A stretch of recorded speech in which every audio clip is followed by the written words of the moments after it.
Thank you for joining us for this webinar series. My name is Samiksha. You can call me Sam. Uh, Most of my friends do, all of my colleagues do. So for the webinar and for your future references, I am Sam. I'm the engineering manager for MagnumStone retaining wall, cornerstone retaining walls. Um, and today I'm going to present um, how MagnumStone's versatility impacts modern engineering. This is a 1 hour session. I'm expecting to finish it within time and still spare some time for a few questions. Um, I would request you to please put all of your questions in the chat box for our meeting here, and we'll try to address most of them at the end of this presentation without wasting any more of our time. I know there are a few more people that are supposed to join in, but I think we are 4 minutes past our meeting time. I will start, and then Dave here will let everyone join in. Um, so this is Dave, and we are going to commence. Okay, so Magnum Stone block. Um, if you're here, then you already know a little bit about us. That we are webcast, big block system, and we do retaining walls. Now, that is the easiest way of explaining Magnum Stone to anyone who does not know about us.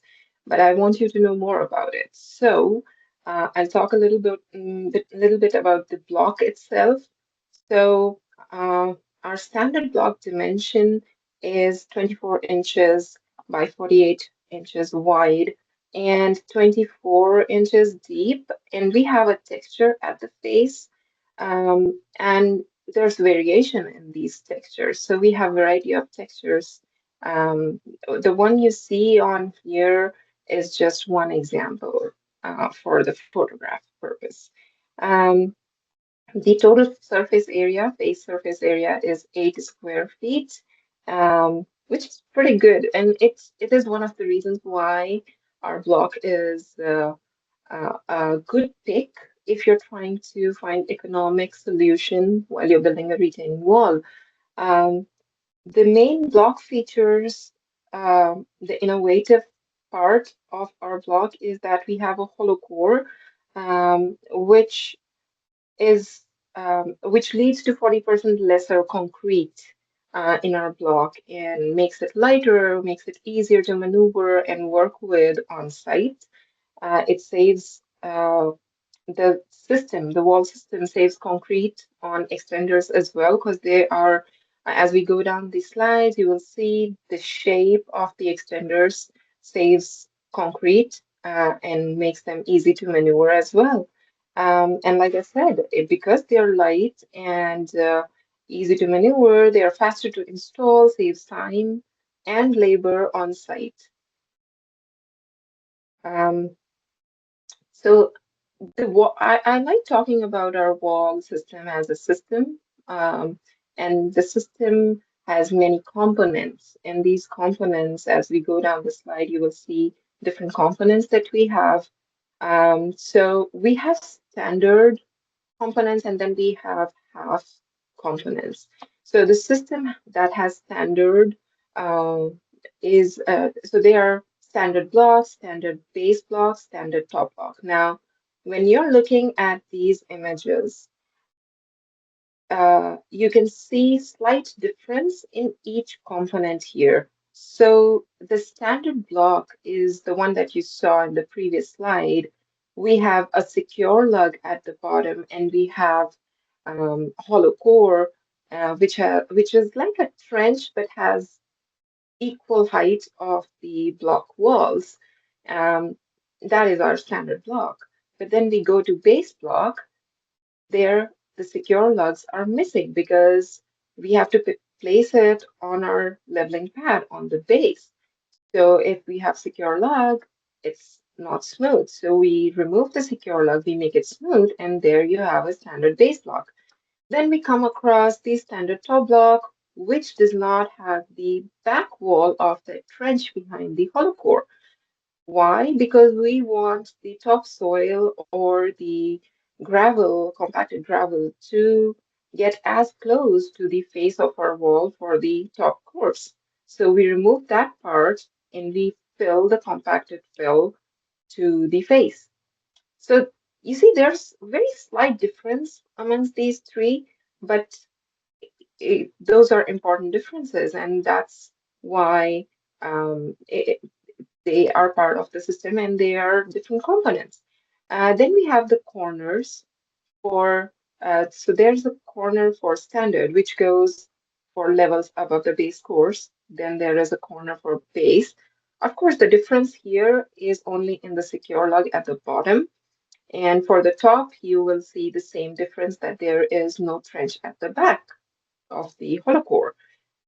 Some of the projects they need step or cap units, so we have cap units, and there at the bottom, the two images that you see are the extenders. So we have long extender, which is 4 feet long, and a short extender, which is a 2 feet long, and both of them can be interlocked.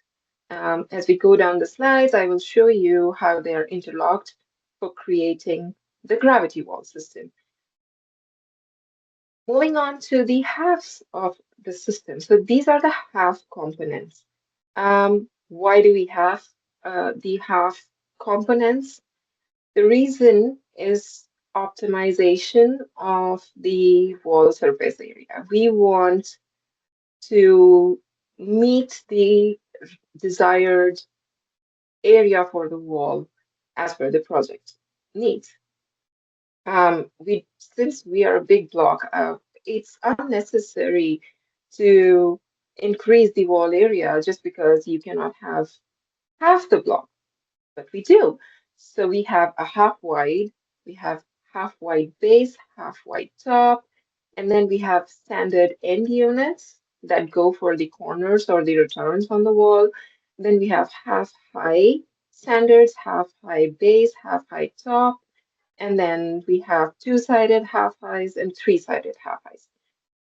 The places where these units come handy is when you have steps in your wall elevation. You have a really tall wall, but then it goes very down. Like there's a high difference in grade of the top of the wall at one step, and then you go down. So you need steps, and that's where for optimizing that wall area and using the minimum amount of blocks, we use half wide, half highs, right? So the advantage is for optimizing the wall area. Now, moving on, I'm going to talk a little bit about the innovation on our block, which is the hollow core and the advantage of it. So the hollow core, as you can see on the right top image, that is the 3D graphic of our block, and that French-like um, structure on top of our block. That is our hollow core that runs across the length of our block. And when you place these blocks simultaneously, you get a hollow core across the length of the wall. And the advantages of this is you get drainage, vertical as well as horizontal, because of the material that we are placing inside this hollow core. And you get a superior connection because of the secure lugs at the bottom of our blocks. So these are the advantages of hollow core. We'll talk more as we get into the systems, the wall systems. Then there are some features and capabilities that MagnumStone holds. And these are more to highlight the user friendliness of these blocks. Although they're big in size, but they still are very accommodating, very adaptive to variety of projects. So, for example, if you want a curvy wall, well, why not? It's a big block, but you still can get smooth curves um, um, using Magnum Stone. I believe we have. used for projects with a 12 feet radius. That's how far we've gone with the flexibility using a big size block. And then there comes the corner feature. So we get clean corners and sturdy corners, I might say, because corners are the weak points of a retaining wall. But for us, the system, how it is built, and the different components that come together as a structure, the corners are quite strong and clean for a retaining wall, as you can see in the images here.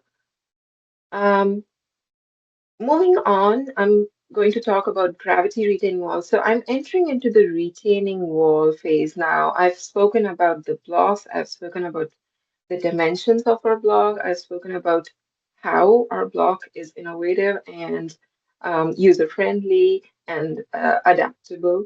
Um, Now I'm going to talk more on retaining walls and the kind of retaining walls that we can create and build and design using Magnum stone blocks. So the number one category is a gravity retaining wall. Um, so this we are all mostly familiar with a gravity retaining wall. It is defined in the name. It's based on the mass of the block, how a block wall can withhold lateral forces and support the soil system behind it. So MagnumStone gravity retaining walls, they use the mass and depth of the concrete block for the strength that the wall needs for fighting the lateral forces. And then we have a higher factor of safety for overturning for these blocks. This is the advantage of our wall system. And for a gravity wall, we can go up to 6 feet. That is the maximum recommended height of a gravity retaining wall using Magnum stone. And that's a standard for any SRW, MPW retaining wall. We can go up to 6 feet without using reinforcements of either kind and have a stable wall designed. This is a typical section of a gravity retaining wall. Um, so the advantages of using Magnum stone as a gravity retaining wall, you can see that I have a typical section that shows how these blocks are placed on top of each other. And I'm going to move my cursor here to this magnified section. And it comes from down here, right? Um, so here you can see that secure log connection that I was saying is important part of our block system because that gives the connection, the mechanical connection that we need at the face of the wall. So this is the secure log connection of how a block sits on top of another. So all these courses, when they go on top of each other, you have these secure lugs at the bottom, right? So this is a base block which does not have a secure lug, as I mentioned.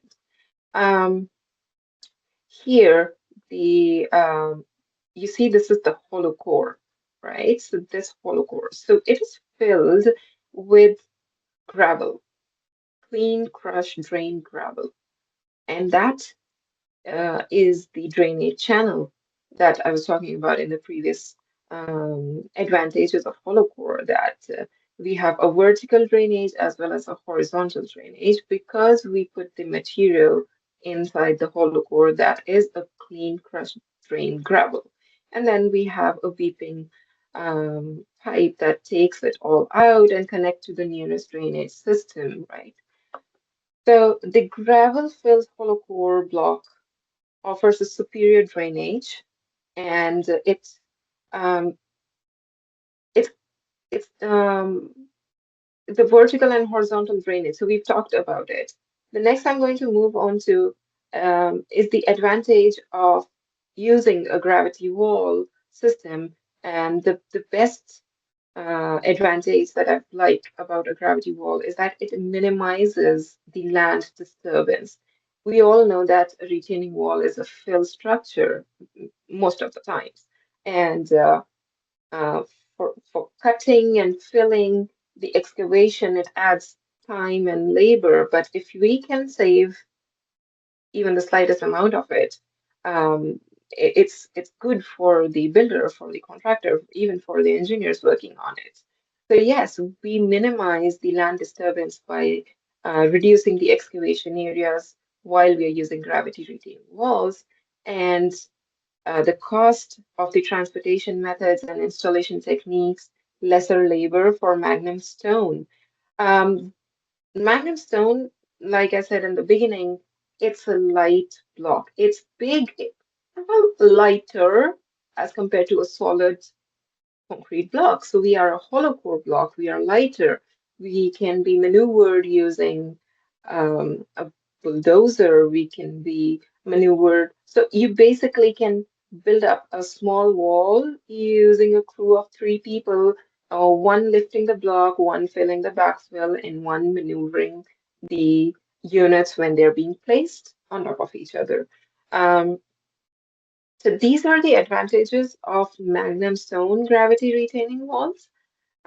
Moving on, I'm going to talk about gravity retaining walls with extenders. This is the second category of retaining walls, and this is more advanced as compared to a gravity retaining wall because here we start including extenders. This is where designing gets more intense. This is where we can go higher um, and put more load surcharge. Exciting stuff. So, well, not that gravity walls is just boring. It's exciting. So this is more exciting. So gravity walls with extenders. So you have looked at the images of our extenders, right? So they're sleeker and they have a unique shape to them. There is a reason. There's this innovative idea behind that shape of the extenders, and it goes very well with the Magnum stone block structure, right? So I'll talk a little bit about gravity walls with extenders, and then we'll keep discussing the details of it. Now, what is that makes it different than any other retaining wall, any other block retaining wall? So uh, the increased mass of base courses. So we have base courses and we have increased mass of the base courses for taller gravity retaining walls because we are adding extenders. And then those extenders are connected with our blocks using a simple tongue and groove connection. That unique shape that I just was talking about what is that's a tongue and groove that gives that tongue and groove connection between our block and the extender. And the extenders, they come in multi-depths. They are 2 feet or 4 feet, and they are interconnectable. They can extend further than 6 feet. They can go to 8 feet, 12 feet, as depending on the height and the design of the wall.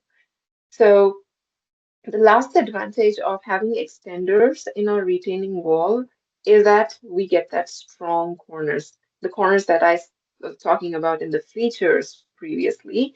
So we have fortified and strengthened clean corners because we have these extenders holding the mass of the soil so that the corners are protected. They are not pushed out because of the soil pressure.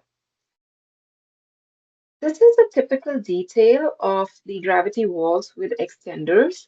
Um, you can see here, and again, I would say that this is a typical section, and this is just for a graphical representation of understanding, for understanding our wall system. And it varies with the project, it varies with loading conditions. So please take it as a typical detail only. Um, so here you see that secure connection again and that hollow core that I was describing earlier. And we have this drainage that takes off the horizontal and the vertical drainage that may happen here because of the topsoil. Water entering here goes out. And then these are the extenders. And these extenders, the soil recommended backfill between these extenders is also a drainage material. clean, crush, drain gravel, compacted uh, to the required standard proctors, of course. And here you see that we have a non-woven geotextile fabric that goes behind the extenders that separates the clean crush gravel from the approved compacted backfill that goes behind the wall to the cut line.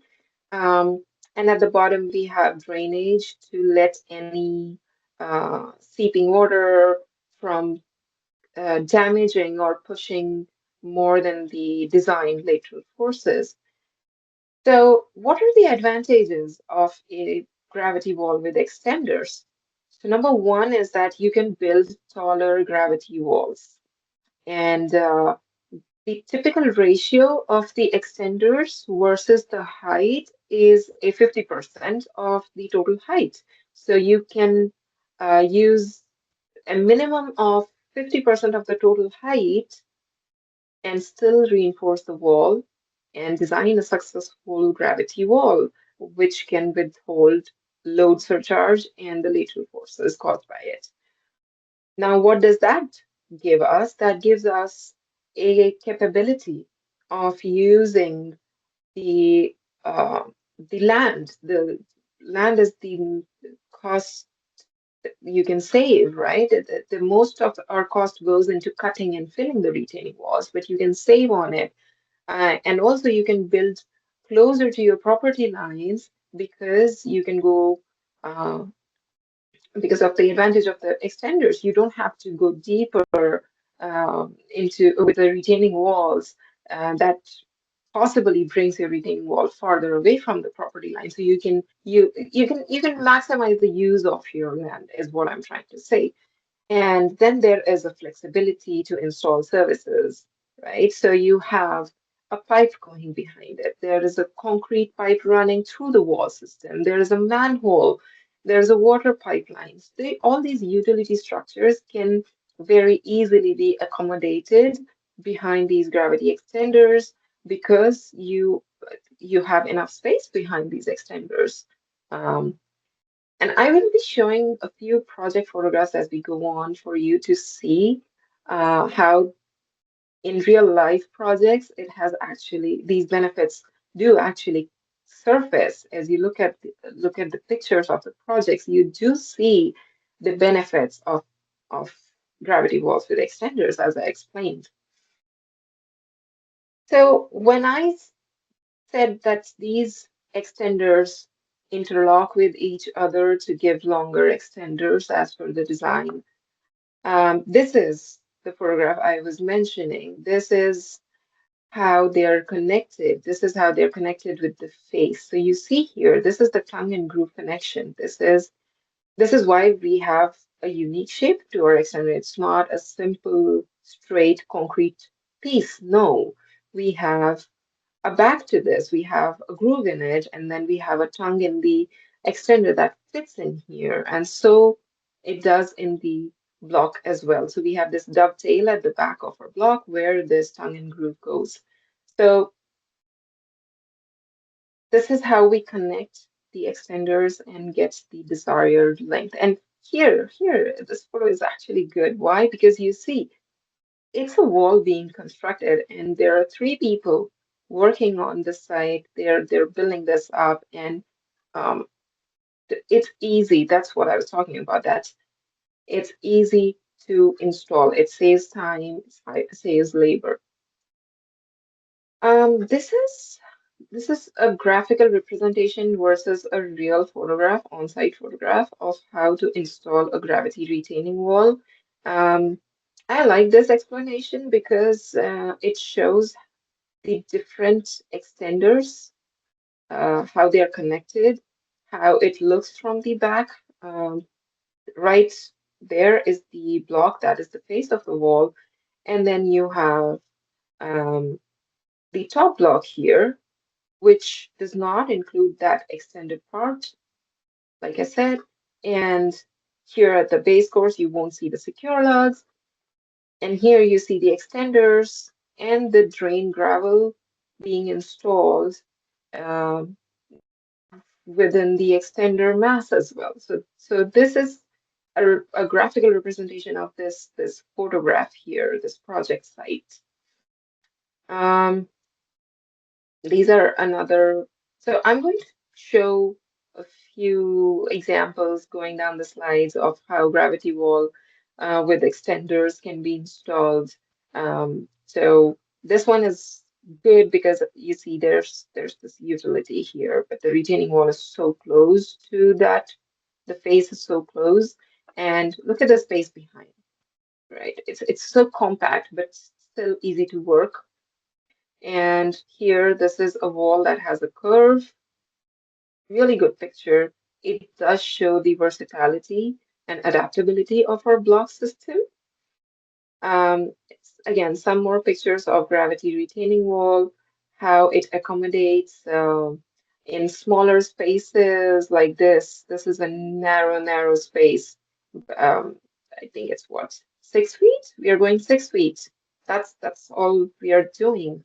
Um, and then here, this picture, you can see we have these large concrete pipes, and they're running through the face of the wall, and all accommodated within the design of our retaining wall, right? So, yeah, all the advantages that I've been talking about are, I hope that they do show up as clearly as I see them in these pictures to the audience here. Um, these are a few project examples, critical important ones. So this is a Missouri Department of Transportation project that was done in 2016. Still working. I think I don't know if there is a review of such walls, which I believe there is in a 15-year period. If there is, maybe we'll get a report back and we'll know that yes, it's a success. It's a huge success. Um, these pictures are to show that it's not just to give an industrial appearance or aesthetic to a wall. You can also use it in your backyard in a residential project. Right behind your pool, you have a beautiful textured wall, and it's a gravity retaining wall. And here they have uh, a slope going on top. It's a roadway, but it's a beautiful textured wall with shrubs growing on top of it. It still keeps that natural fauna around you with a little hint of concrete, textured concrete. Moving on, I will be talking about geogrid retaining walls. So this is the third category of retaining walls that we will be covering in this session.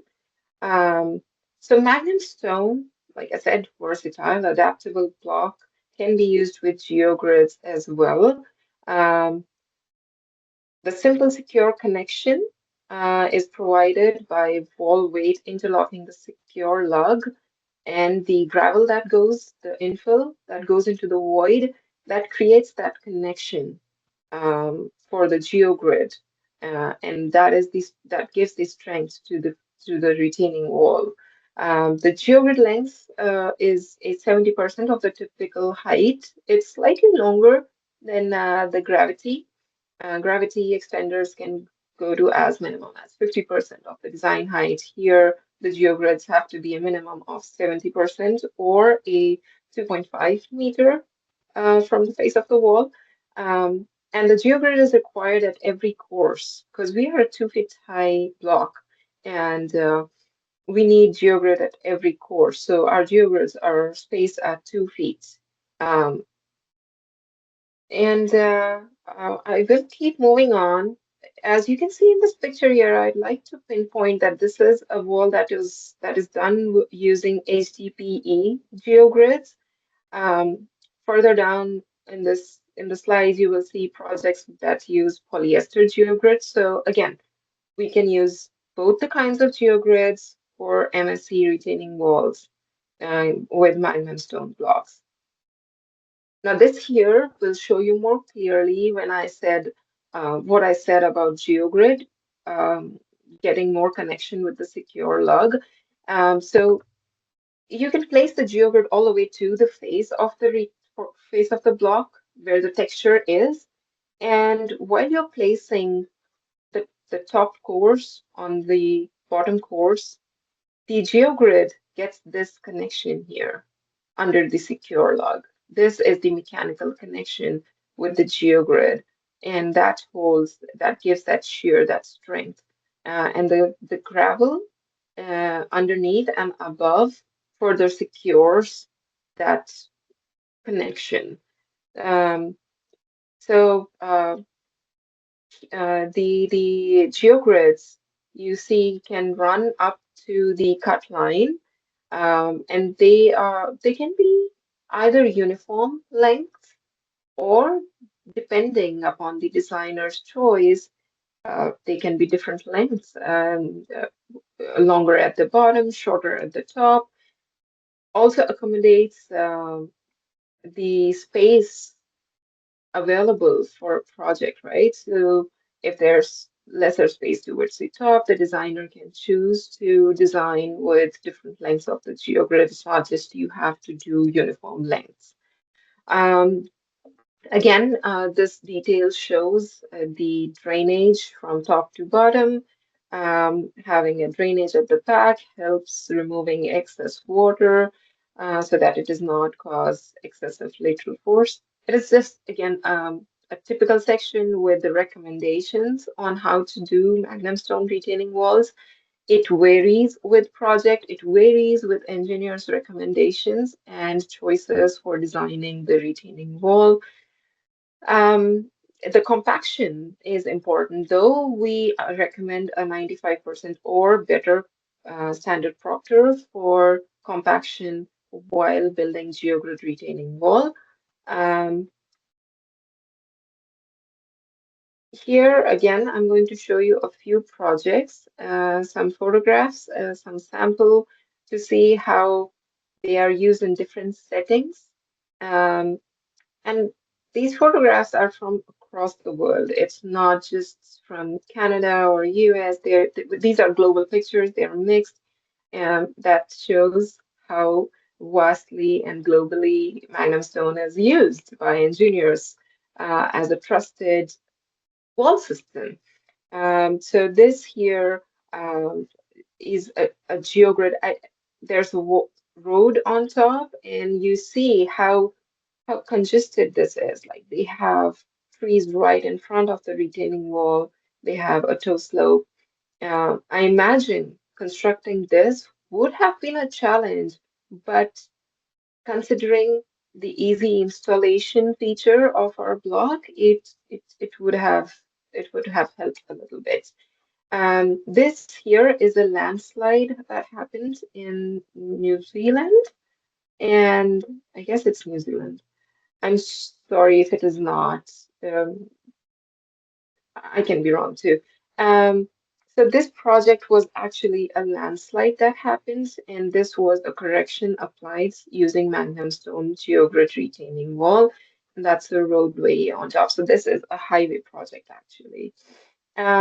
These are more commercial industrial projects that have used geogrid retaining walls using Magnum Stone. Um, you can see the placement of fence and fence posts on top of the retaining walls. Um, we recommend certain ways of using fence posts on top of our retaining walls. But again, it is very project specific and engineer specific who who's designing the retaining wall and who would like to use a fence or a guardrail on top of the retaining wall. Here, this picture, this is where you see a polyester geogrid. So this is what I was talking about, that there are projects that use polyester versus HDPE. So you can use either of the geogrid along with our block. We've done the testings, and um, I believe our website does have information regarding all of these test data.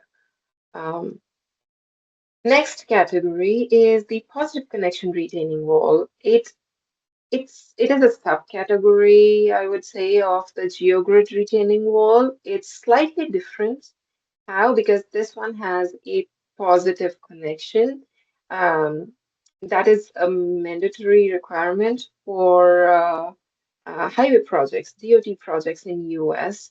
You you do need a positive connection. The geogrid has to be in connection with the block completely, right? So, and this is used for extreme heights, like not necessarily just DOT projects. If you have a really tall wall, which is not, the design isn't passing or sufficing by using geo friction blocks with GeoGrid, you can switch to positive connection and get positive results, like a good design result. Or if you have an extreme load condition on top of the retaining wall, like a rail load or a bridge load, you can switch to positive connection. So the difference you will see in this section.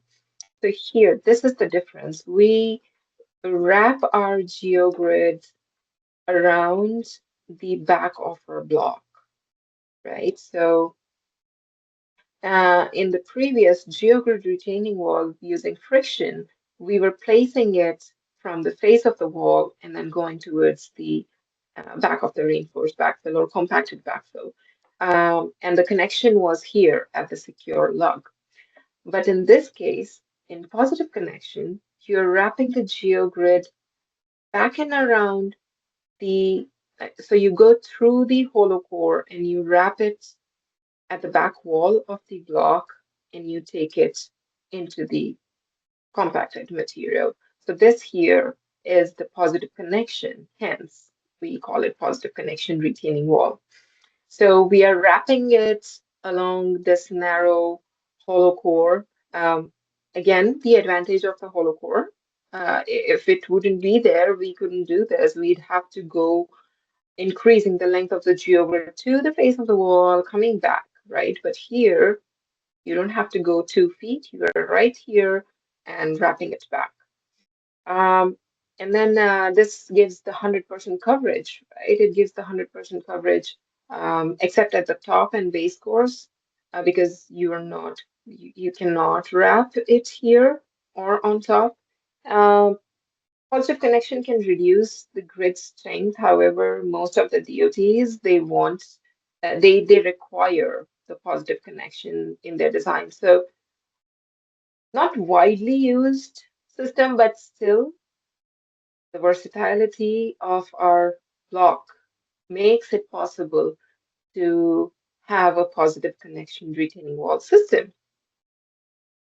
This is how it looks in graphics. Like I think in the lack of um, sample photographs, I'm showing you this so that it kind of gives an idea of how it would appear, how it would look when constructed. So this is a 3D graphic model of our positive connection where you see this hollow core uh, it being coming in handy and useful for wrapping the geogrid. Yeah. Um, These are a few sample projects of positive connection. You see, this was a bridge. This is a bridge project where we used a positive connection retaining wall. Again, you can use both HDP and GeoGrid. HDP being a little stiffer sometimes causes um, construction. I wouldn't call it trouble, but challenges. The HDP in itself is a difficult grid to handle as compared to polyester. So that's the only thing I can think of at this point of time. Um, we'll move on to the next category. I hope I'm not moving too fast. I know I have a time window in my brain right now, and I want to deliver the presentation and then keep some time for question an answer at the end. So please stay engaged and keep hanging on with my fast pace of talking. Um, Moving on to the plantable retaining walls category. This is it's popular, this category, because as we all know, um, green structures, structures that can give you a chance to plant um, greenery and become environmental friendly structure, because concrete has had this. Mm, I wouldn't say reputation, but people do have reservations at times using concrete because then it just gives you an industrial look. But if you want to mix it up with some greenery, you can do it. Here is a plantable retaining wall option. So you can plant shrubs, flowers, smaller trees with smaller roots in the block's hollow core. So you place topsoil and you put those plants and shrubs, and you can have this beautiful green appearance. So it's not all concrete that you're looking at, but a beautiful mix of nature and man-made structure, right? So we are creating greener space by offsetting the block. That's how we are planting these retaining, we are doing these plantable retaining walls. This is how you construct them. You offset the blocks to make some space on the hollow core for plants to grow out. And like I said, it gives you creative space and eco-friendly space to be used as residential in residential projects for your yards or even um, parks, recreational parks, and uh, children's parks, gardens, like the public spaces, the green spaces for public. You can these walls can be used there as well. So this is how it looks. When I said that you place topsoil in the hollow core, it's this is how it would look. So these are the fragments for your understandability. These are separated fragments of how it would be constructed. So you have this um, topsoil with some rooted shrubs, and it goes on, so the blocks go on top of each other. Um, the offset can vary, and it can go up to 39 degrees only, because that's the angle where you still have that shear, that connection of blocks, that interface shear still exists between the blocks placed on top of each other at 39 degrees. So yeah, the maximum you can go for an offset is 39 degrees for a plantable retaining wall. Um,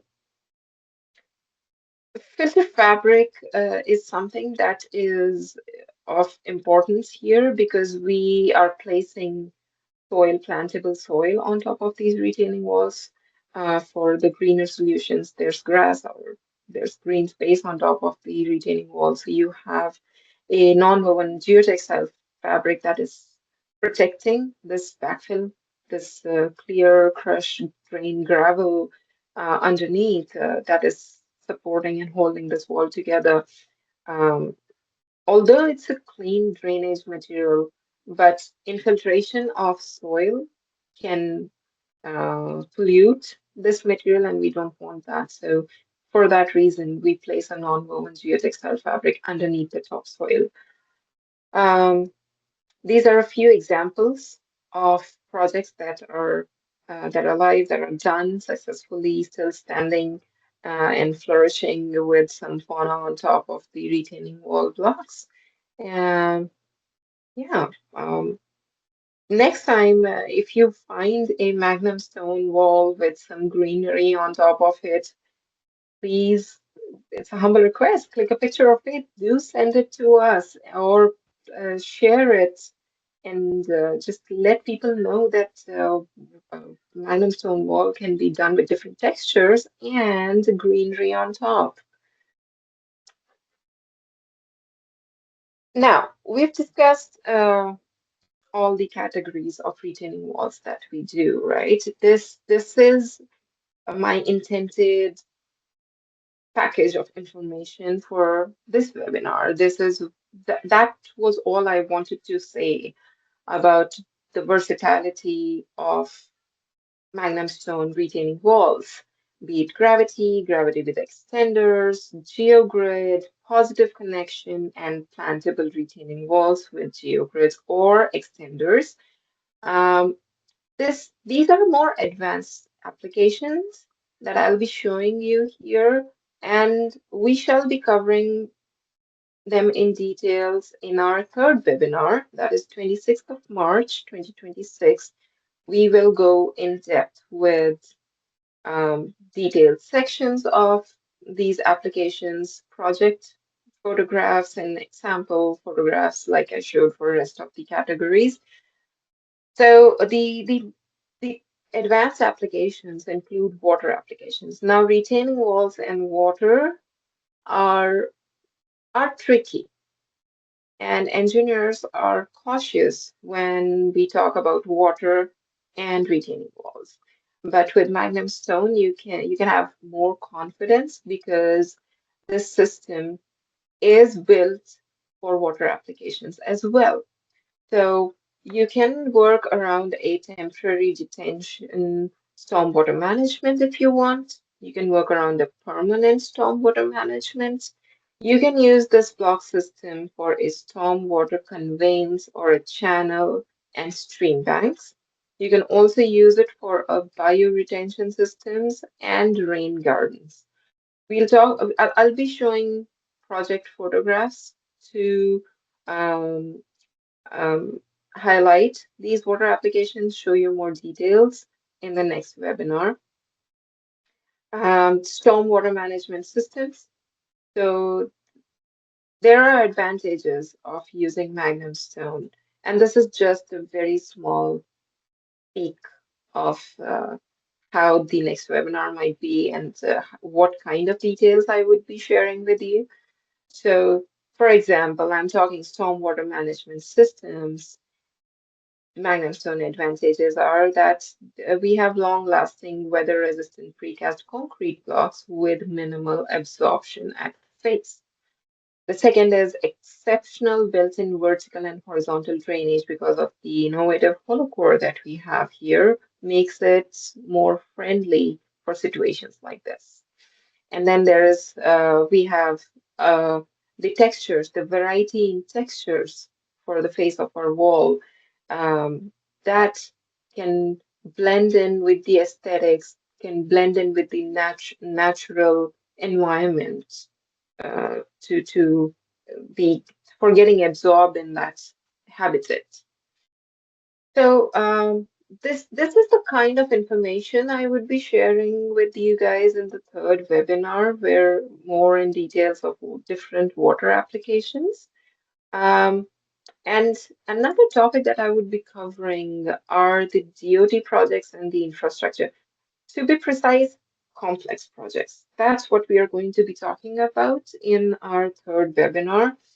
Um, I've already spoken about the positive connection retaining walls as being part of DoT projects of highway and high loading conditions.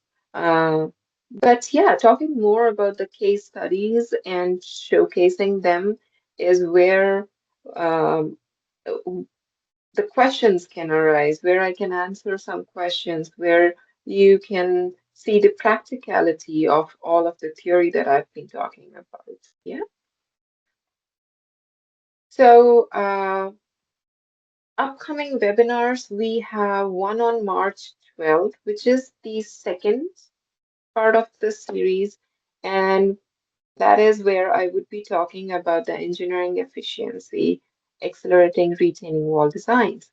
So, Magnum Stone, we are not just a block company. We provide a wholesome all-around service. So we have a software where you can design the Magnum Stone walls, and there are actually two of them. And I would be going through the design and analysis software demo. Um, and you can go through the tutorials on the website, but I guess me sharing my screen and doing a live sample project for the audience, it gives more opportunity for you to ask me questions. If you've already used the software, we can go through it together, and then at the end of the demo, we can have a question and answer round. Um, Design methodology is something we can discuss. How our software allows you to do and use different design methodologies, be it ASHTO, be it NCMA, and then some samples of gravity walls with extenders and geogrid. I would try to cover all the categories that we have here, but if time does not permit, I would do the basic two, the gravity and the geogrid walls. Um, yeah, that's what we are going to do on our second webinar. And the third one, like I was describing in the last few slides, we'll be talking about advanced applications. We'll be using talking water applications, erosion control applications, the reason why and how to choose the right solution amongst all the five categories of the retaining walls that I've explained today, case studies showing complex projects maybe, and then the overview of our service support and tools provided as a company for engineers, producers, manufacturers, and contractors using our block system. Um, that is the end of this webinar presentation. Thank you so much for attending this and hearing me out talking about Magnum Stone retaining wall block systems. You can follow us on our social media platforms. Have, our marketing team does a really great job. We have Instagram, LinkedIn, YouTube, Facebook, Pinterest. You can find us on all of these social media platforms. Please visit our website because you will find that we have ton loads of information about our block system and some more. Yeah, uh, this is the end of this presentation. I'm going to take up questions if there are any on the chat box. I'm going to see if we have any. Dave, could you help me here and um, tell me if we have questions on this?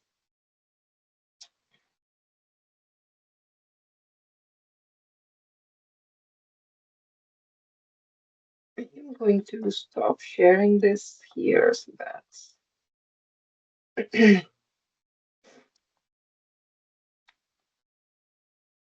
Okay, so yeah, we do have questions here. So I think Dave has been answering a few of them. Um, yes, slides in PDF are shareable, and we will make sure that we do share them with all of the attendees and who could not attend even after registering.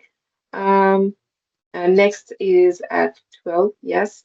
What is the typical minimum embedment required for MagnumStone SRW, and how should the minimum embedment depth be adjusted when the bottom grade is sloped?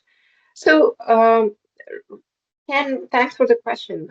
Recommendation is that given on FSWA, ASHTO, or NCMA, whichever design methodology you're using. Um, so um, it goes from 1 feet to 2 feet, depending on the soil conditions and the weather conditions that you are building the wall in. A typical is, so it starts with 6 inches of embedment, can go up to 1 feet of embedments if you're following two different methodologies. NCMA recommends 1 feet. ASHTO does 6 inches. If you're in a frost and force zone, you can go up to 2 feet depth of embedment.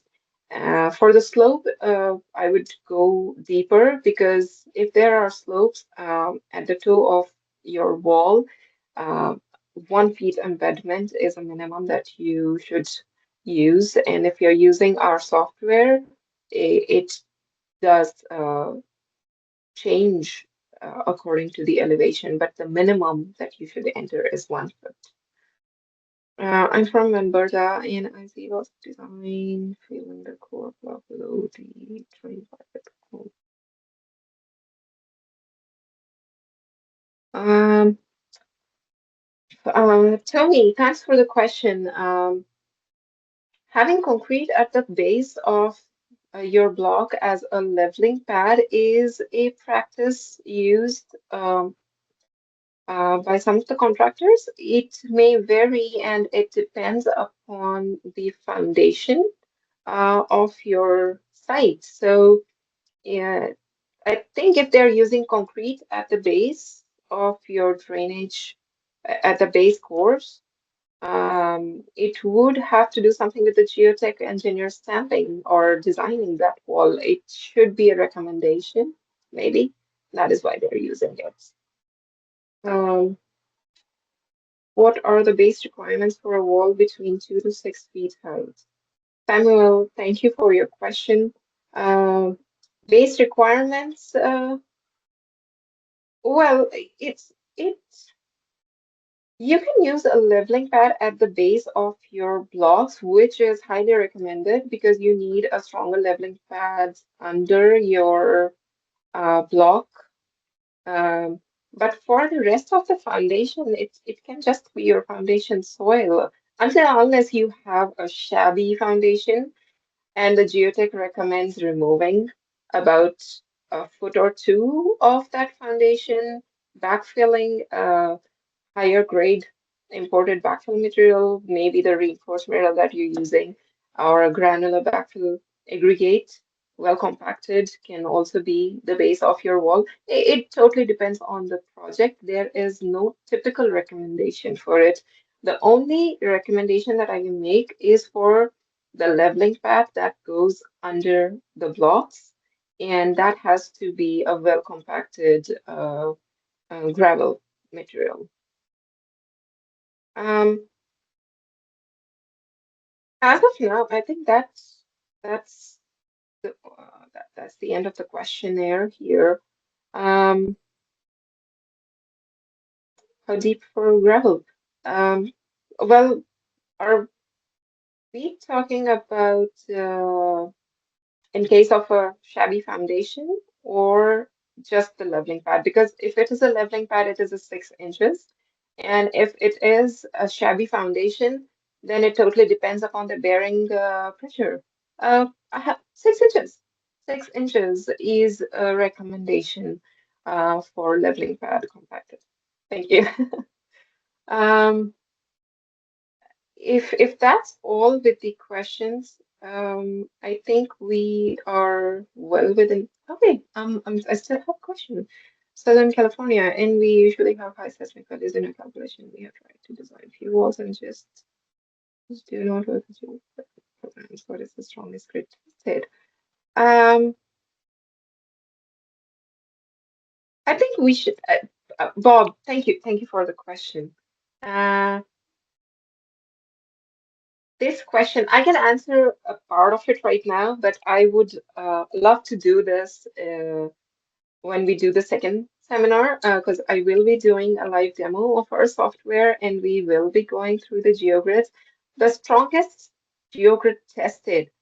Well, we have tested Trella, we have tested Tenkate, we have tested um, Centene, and all of their top grades, geogrids, have been tested and are present in our software. So I would say, for example, for Tenkate Mirafy 10XT and 18XT, is 18XT is the highest that we've done for Tenkate Mirafai. Um, and for um,